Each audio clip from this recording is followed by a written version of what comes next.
இன்றைய இளைஞர்கள் தங்களுடைய நண்பர்கள் கிட்ட பேசுவதற்கு அல்லது காதலர்கள் தங்களுக்குள்ள மணிக்கணக்கா பேசணும் அப்படின்னா இந்த இடத்தை தான் தேர்ந்தெடுக்கிறாங்க.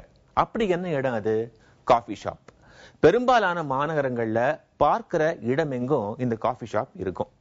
பெயர் என்னமோ காஃபி ஷாப் அப்படின்னு வச்சிருந்தாலும் காஃபி சாப்பிடுறோம் அப்படிங்கிற சாக்குல ஒருவரை ஒருவர் முகம் பார்த்து மனசுல இருக்கிறத பேசுவதற்கு ஏற்ற இடம் அப்படின்னு தான் இந்த காஃபி ஷாப்புகளுக்கு ஒரு பேரு.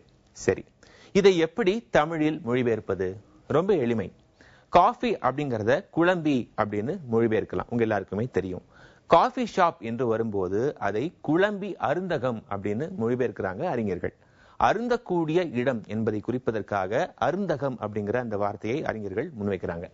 இன்றைய மொழியறிவோம் பகுதி இந்த குழம்பியை போலவே ரொம்ப சுவையுள்ள ஒரு மொழியறிவோம் பகுதியாக இருந்திருக்கும் அப்படின்னு நான் நம்புறேன். மீண்டும் நாளைய மொழியறிவோம் பகுதியில இதே போல ஒரு பயனுள்ள சொல்லோடு உங்க எல்லாரையும் சந்திக்கிறேன்.